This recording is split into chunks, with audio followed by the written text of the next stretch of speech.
Rhema Central Coast. It's the first day of our open days today. They're happening today, they're happening tomorrow, they're happening Sundays.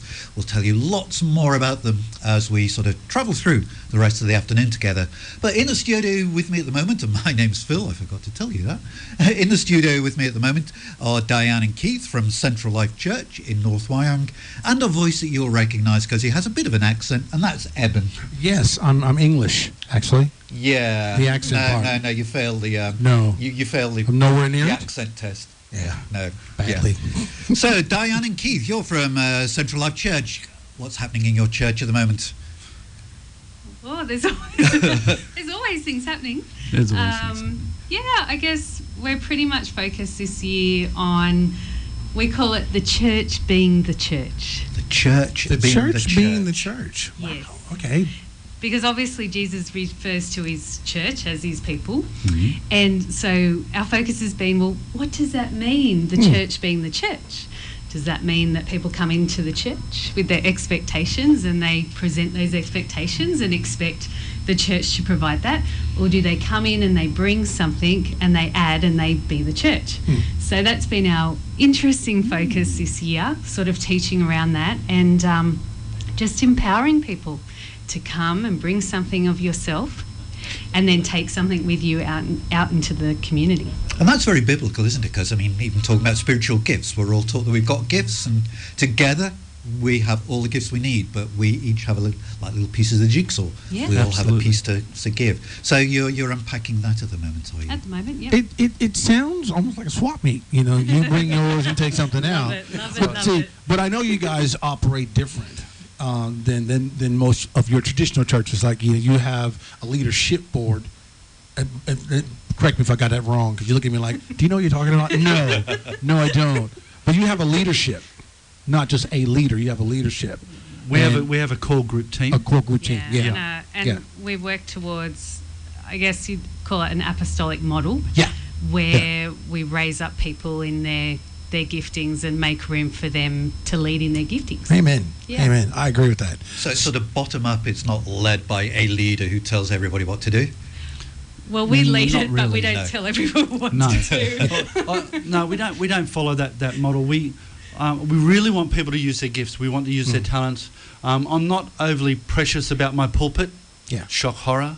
but I'm not. And so, when people come in, we've got a lot of ex-pastors come into the church because we preach freedom. We want them to use their gifts. We want them to not feel like they're washed up and, it's all over because, whatever happened, their church folded or whatever. So we've got a lot of those folk coming into the church, and we want to allow them to express their gifts. And we want everyone to do that. Yeah. So the church being the church, in other words, it's not about the pastor, in quotes. It's not about me. It's not about Diane. It's not about the leaders at all. In fact, like Jesus taught us that if you want to be the leader, you've got to become the servant of all. So we lead from the bottom, basically. And so I often say to people, I'm not above you, that you would put somebody between you and yourself and Christ. I'm not below you, that I become your doormat.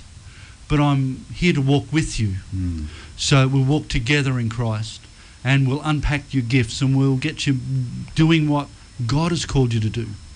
It may be preaching, it may not be. It may be going out into the community and helping domestic violence victims, which we've got a couple of ladies in our church who have got a real passion for that, and we've been collecting for that, and we've run a few days where we've packed packs for people who are leaving those sort of situations. So that's fantastic. So, and I didn't go, oh gee, maybe we should do something about domestic violence. No, I waited for somebody to come to me and say, I've got a passion for people who are fleeing domestic violence. Could we get behind that? I said, if you've got the vision, you've got the job. Yeah. It sounds as if you have to really sort of get to know people really well and discern what their gifts are. So that you can then, like you say, empower them to go out into the community and be ministers in the community. Sure, we want to be a safe place, of course. I mean, but by the same token, I definitely don't want to be the controller. Yeah. I don't want to control people. I don't want to manipulate people. I don't want to coerce people into something that they might be doing just because I want to make the pastor happy. No, that's not any good for me.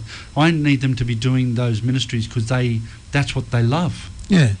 It just when you said that let the church be the church, that resonated with me because I restarted watching my favorite series. I bought the whole thing when I got through the West Wing, and I'm up to the episode where it says let Bartlett be Bartlett, and basically he's the president. And they're saying, look, stop shackling him, let him go and be who he is. Exactly. So when you said that the church be the church, that caught my. I wanted. Okay, so all right, so here. Because I've always said that your gift is not for you, it's for somebody else. Absolutely. Yep. So basically what you're trying to do is get people to recognize what they're called for and then walk them into it? Exactly right. Encourage them. Yeah. Okay. Encourage them. And everything we do in our church is out of relationship. So everything's birthed out of relationship. So one of our values is friendship before function. So yes, come to our church and work in your gifting and your function, but we want to build a relationship with you first. Yeah. And know where you've come from and where you're going and what your passions are and what really gets under your skin and but what brings the best out of you, and all that sort of stuff is built in relationships. So we're very much focused on that. And people in our church, and the same as us, we've been around a long time in church, we've seen lots and lots of things, but we just felt that now it's to take our place. The church needs to take its place, and people need room to grow. And God is the God of the second chance. It's not, it's not once and that's it. Do you find people sometimes? People are reluctant to put themselves forward and say, "Oh, I'm really good at this." It's almost countercultural in churches, isn't it? Do you find it's sometimes necessary to affirm and encourage people and say, "Look, this is your mission. This is your passion. I can see it from what you've done in the past." And yeah, absolutely. Look, we just encourage people all the time. Just have a go, and if it doesn't work out, guess what? It's okay. We'll cover it. Yeah. That's our role. We'll cover it, but have a go. And sometimes people, they lack confidence. Something's happened in their life. Maybe they've got a stream of failures or whatever, but every day is a new day. And what you just said there resonated with me. You sound as if you're one of the churches.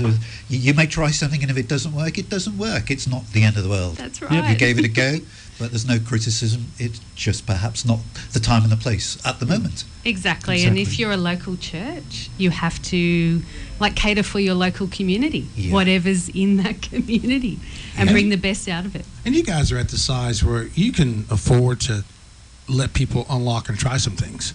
I mean, you're not at a size where, okay, look, we got 500 people at the moment. We can't do that just yet because, it may affect it. You're at that point to where, okay, you don't know what's going to unlock and grow in one area or another, but you got that capacity to meet it. So how long? You guys only been in that building for what, 4 years now?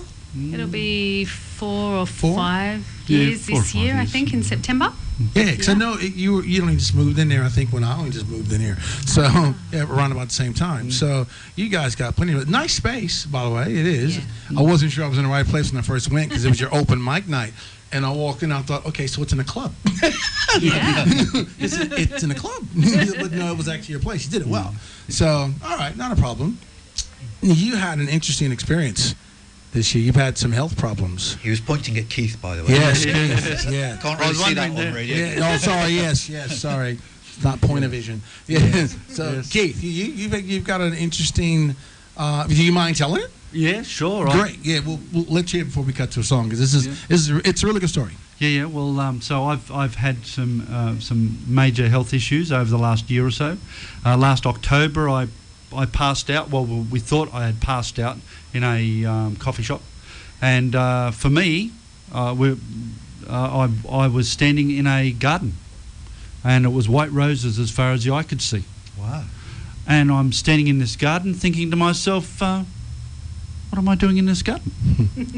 And I could hear Diane in the distance behind me, a long way away, yelling at me, really. Kieth. Anyway, I just like this garden was just amazing, and I was sort of standing in a big archway, and I was looking into the garden, and I thought, and eventually the Diane calling me from behind got to the point where I got a bit annoyed, and I turned around to open my eyes, and this baldy-headed man's face, and he was an off-duty policeman, and he was trying to bring me around, and there was also an off-duty doctor there as well, and they brought me around, and they got an ambulance, and they went away, and they didn't go away. I went away in the ambulance, and I had 3 other instances of that where I went out to it, and eventually they put a recorder in to find out what was going on, and it was my heart stopping.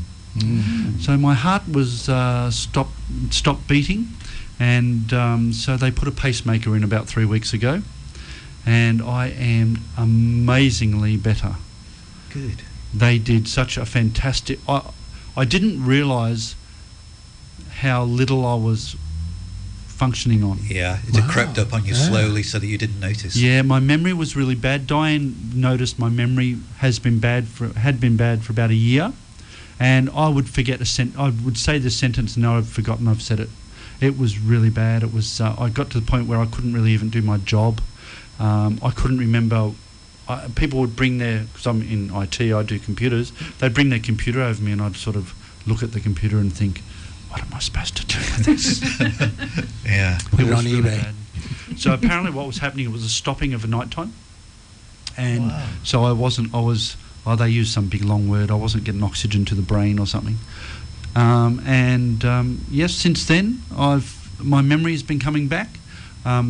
Yes, I remember my wife now. It's a wonderful thing. You know her. Oh, yeah, I do Yes. know her. Yeah, wonderful. I remember Eben. Hey. I now know Phil. Yes, awesome. You've got no excuse now, though. No. If Diane tells you to do something, you can't say I forgot. Yeah, exactly That's it. right. Yeah. There for a You've while. blown that. Oh, walked out of that Who'd one. have thought that your heart could have fed your memory, though? It was pretty major. It was an epic journey though, because he could pass out at any time. Yeah, scary. It was very very scary. But that story you told about being in that garden with the roses, that's quite well. It's actually encouraging, isn't it? It is. It is. It's, it confirms what we already knew, that there is a better place for us Absolutely. lying ahead of us. I didn't even know I liked white roses. But you do now. It was quite interesting. I said to Diane, afterwards, gee, I must actually really like white roses. I didn't realise that. I actually really do like white roses. Oh, there you go. Guys, that's super. That's terrific. Yes, you're tuned to Rhema.cc, otherwise known as 94.9. We're talking to Diane and Kieth from Central Life Church in North Wyong. Just before the break, they were telling us about their model of leadership, I suppose you would call it, within that church, where it's not top down. It's actually discerning what people's gifts and what their passions are, and then encouraging them to use those gifts and those passions for Christ in the community. Does that present any particular difficulty for you? No. Because I'm not concerned. If they get it wrong, we'll cover it. That's my job. My job is to cover the people and to it doesn't mean that I wouldn't. Sometimes I have to bring a correction here or there. Yeah. It's not my preference, but sometimes it needs to happen. If that needs to happen, then in grace, we bring that correction, and then we just move on. Yeah. And I think some people struggle with the model when they come in, and they've been in other traditional models. Yes. And they come in, they struggle more with this. What sort of church is this? Yeah. I mean, they think they're used to actually having to identify, well, that guy's this and that guy's that. Yeah. Or tell me what to do, and I'll do it. Yeah. No, look, it's a leadership. It's no dictatorship, and That's right. that's a plus. Yeah. I'd imagine you vote on most things. So strength in numbers. I'm thinking Genesis where it says, "Let us create man." It was a group decision. So, sorry, I'm just being funny here. So, I can see the upside to it, but I can also see people coming in thinking this is different. Sure. Yeah, and I can see them. Okay, well, got to get used to this. Sure. But then again, your how do you handle your preaching roster? I mean, you would have an abundance of numbers. Seeing as It's awesome. Yeah. It's awesome. We've got some fantastic preachers now in our church, and so I only have to be on maybe every 4-5 weeks, maybe. It's fantastic. I love it, and so it's good because I think there's strength in diversity.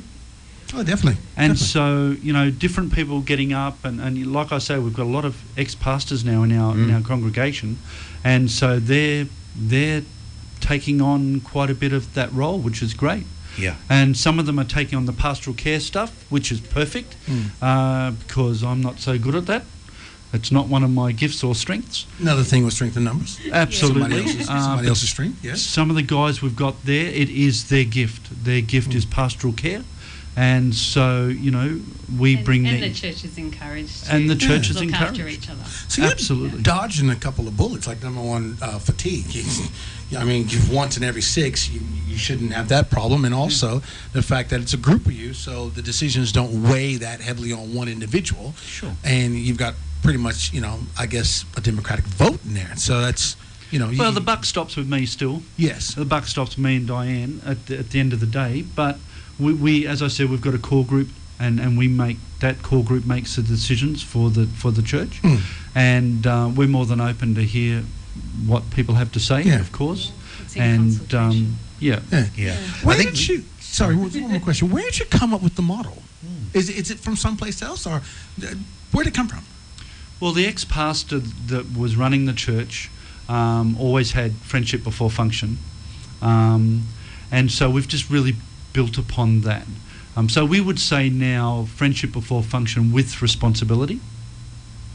So it's all well and good to be friends and then to work out that function, but people have to realise that they are responsible before God for what they do or don't. Yeah. And that's between them and Him. It's not, you know, it's not between me and them, if you know what I'm saying. And we've been in church leadership for 25 years, leading churches. And I've been a Christian all my life, and as I said, we've seen and we've been part of all that sort of traditional models. But we both work in secular roles as well as run the church. So, you know, we've got 2 jobs, and so we've just over the time said, "Hey, church, come on board with us. Let's do this together." So it's sort of morphed. Yeah. Well, different isn't actually wrong. It's just different. I was in a church. It was a C3 church actually, and the pastor there was Italian, and his thing was food, fun, and fellowship. Oh, yeah. So they started off with worship. They had worship. They had tithe message, and then they broke, and they had tea and coffee and cake then. Yeah. And then good they came coffee back, machine too. and then the message was be given. good coffee. And a good coffee machine. Yeah. And I thought, well, this is interesting. The first time there, I was like, this is interesting. I thought, we're not done, are we? No, we're having coffee and tea out the back. I know who you're talking about. It's an awesome church. Yeah. I can see the great advantages of if you can identify what somebody's passion is and then sort of get them to use that as a ministry to the community. If it's your passion, you know, you will really go for it. Absolutely. You will be consumed by it, and it won't be a chore. It won't be, I've got to do this next Tuesday. Right. It's something you want to do. Whereas, I suppose with the traditional model, we all know churches and sort of you put your hand up because nobody else is willing to do it, but your heart really isn't in it. Right. And so the passion you bring to it is lacking, I think. What do you do when somebody comes to the church who says, I've got a passion to do X, Y, Z, and you're thinking to yourself, no, you don't. I'd let them do it. You would? I'll let them do it. And if they, you know, my concern is that they don't fall over and just think that, I'm a failure, or that's it. You know? That's my concern. Yeah. So I would coach them through it, and I would try and get to the heart of it. Why do you want to do that? Yeah. Do you think you want to do that because you want to be someone? Many people, for an example, want to preach because they see the person up the front, all these people are listening to them. Oh, wouldn't that be good? Not so much. If you're not called to it, it'll kill you. You want to do the thing you're called to do, because that's the thing that you're also empowered by the Holy Ghost to do. Yeah. If you're doing something outside of your gifts or talent, it'll burn you. And we don't want that. Yeah. Overcapacity is a killer in the church. Now, Diane and Kieth, you know it's Rhema Central Coast's Appeal Month this month. You listen to Rhema Central Coast, I'm hoping. Yes. Oh, yeah. What do you see as the role of Christian radio in general across Australia? Well, for me, I got saved through Christian radio. So that's how I came to Christ. I heard a radio program on at about 11 o'clock one night. In the days, it was the Newcastle Rhema at the time, and they were only on once every month, maybe 12. Oh, wow, that's you know what I mean? Like they were way only back when, they yeah. were only on every now and again. Yeah. And I just happened to turn the radio on this night when I was not in a very good place, very bad place actually. And I heard these guys talking about God, and they were talking about UFOs, believe it or not. And one of the guys, the religious guy from my perspective at the time, was saying to the non-religious guy, well, what do you think about UFOs? And the religious guy said, well, it's not for me to say what God's doing in the rest of the universe. Good point. All I can say is what he's asked us to do here and now. And that just spoke to me. I thought, oh my goodness, a religious person saying something that made sense. And so I found out about that church, and I went along to that church, and I was involved in that church for about 14 years, I think, after that. And I got saved there. I was in youth group there. I was in sort of leadership in that church, and all from channel hopping one night with the radio. Absolutely. I just happened to flick it on, and we used to have knobs, Yes, that's right. Yeah. So going through the knob, and this thing came on. I thought, there's not a channel there. Yeah, what's going on? Yeah, no, That's listen. how I found Rhema Newcastle. Yeah, I was at home flicking through the dial and heard a song that I knew. And I thought, that's a Christian song. And I very rarely listen to the radio. And I listened to it, and it was ending, and they said who they were. And I thought, we've got a Christian radio station here. And they said where they were, right around the corner. 5 minutes from. Yeah. So that was Friday night. I think Monday morning I walked in, and I think the next Monday morning I walked out with a job. Oh, wow. Big mistake, huh? Anyway. So we get lots of testimonies from people who have said how a word on Rhema has sort of impacted them, or a similar story to you, Keith. They have come to Christ through Rhema. But when somebody like you is here giving us that personal testimony, it makes it very real, and it makes it realise how God can use all this equipment and computers and software for his kingdom work. It's just amazing, isn't it? That's what it's about. It's about building the kingdom. Yeah. So through the airwaves, it goes out to the people, and if you're in a hard place, reach out to God, and pray. Prayer really does work. God brings the right people at the right time into your life to make a difference. I also think there's a particular role. I mean, there are some people who, if you invited them to church, go, oh, no, it's not for me, forget it. I'm not setting foot in one of those weird places. But if you say, oh, well, just, when you're in the car going to work, just try 94.9. Just have a listen to it. Yeah. It's a very non-threatening way, isn't it? It is. And then just leave the rest to God. For sure. He'll do the rest. So. I don't think that the church, I mean the meeting together of people isn't the end all be all. We're meant to be out in our community. You can't get much more out in our community than Rhema. Yeah. So we're reaching people who are unchurched. Yeah. Yes. Which is the whole point of the gospel. Yeah. Preaching the good news. Exactly. Through every means available. We were having that conversation this morning on No Expressions about the last Bunnings trip we were at, which was 2 Thursdays ago. And it was the largest amount of people that have walked up to us and said, we know who you are, since we've been going. Wow. And one of the individuals, I think Rick said, well, what church are you in? He said, I'm not. I'm not. And so, but I listened to you guys. Oh, great. Yeah. How good's that? And then he came back and donated what? I think it was $100. Wow. I mean, he paid for his hot dog, which is good and required, but he came back and he gave $100, and we were all touched.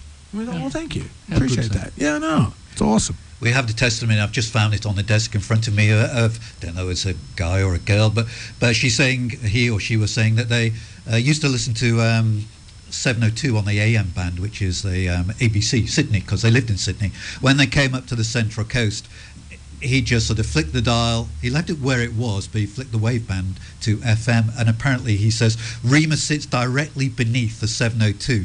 So as soon as I switched from AM, from medium to FM, I picked up Rhema, and he's been with Rhema ever since. That's wonderful. It's amazing the way God can work. So look, we're appealing for funds this month, but this matters. It does change people's lives. It's changed Keith's life. He became a Christian through our sister station in Newcastle, through Rhema up there. So when we're asking you to sort of stand by us and fund Radio Central, Rhema Central Coast, it's going to impact so many people in the future that we just don't know about, who are there now.